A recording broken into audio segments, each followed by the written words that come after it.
Mga kasayan, TMX Alpha 125. Pagka nag-brake ka o nagpalit ka ng LED headlight, LED taillight, ganito yung nangyayari. Siya kasayan ha. Pagka magbe-brake, yan. Umiilaw yung ating panel gauge o yung ating park light doon ha. Ito, meron din dito. Ito. Kasi kasayan, itong taillight natin, LED na siya dito sa ilalim. Para makita nila yung LED natin. Yan. Tapos, itong headlight natin, LED na rin ha. Naka-OSRAM tayo dito. Nagsasabay yung high and low ng ating OSRAM. LED na siya. Kaya pagka tayo nag-brake, ganito mangyayari. Yan. LED na yung headlight at taillight. O ganito na yung gagawin natin. Simpleng-simple lang ha. Pupunta lang tayo sa park light. Park light ng TMX Alpha 125 ay kulay brown. Tapos mangangailangan tayo ng diode. Dito, pailaw nga rito. Ito na pala. Mangangailangan tayo dito ng diode. Maganda kung meron kayong mga 3 or 6 amperes. Ito, 1 lang to. Ito yung kakailanganin lang natin ha. Tapos, hanapin natin yung kulay brown. Ito. Itong kulay brown, ito yung park light. Tapos, putulin lang natin siya. Putulin lang natin siya ha. Tayo ng cutting. I-cut natin.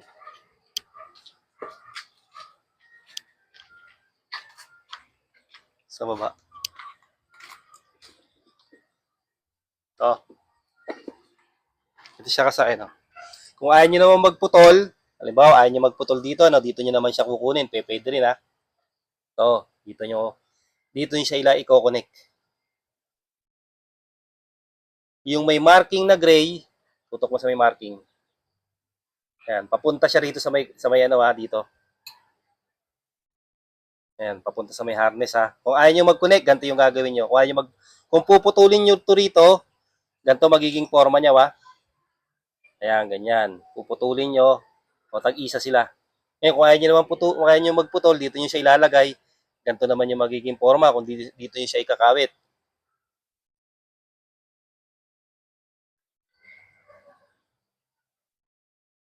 Kung ayaw nyo magputol ng wire, ganito lang yung gagawin nyo. Ito siya ha.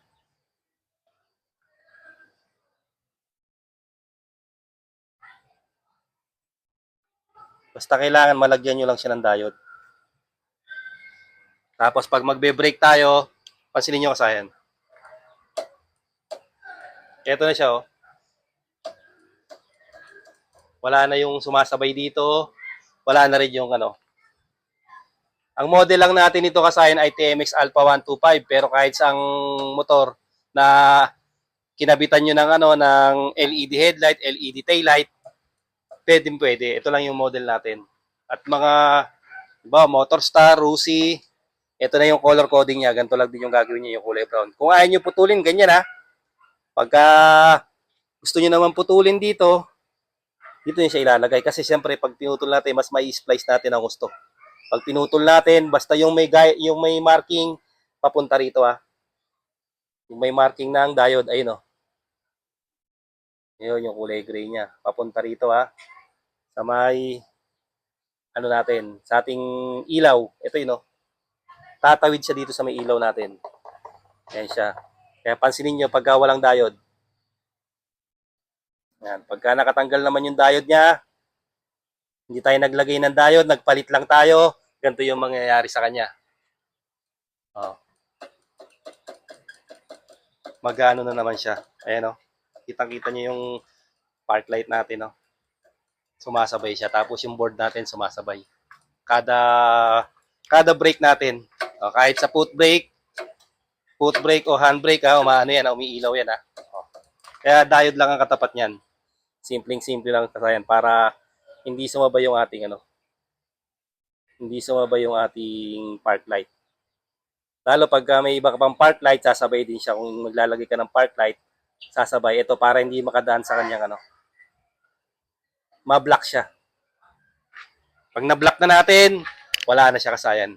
Ganun lang kasayan yung paglalagay ng diode para hindi na umilaw yung ating board at yung ibang park light na kinabit natin.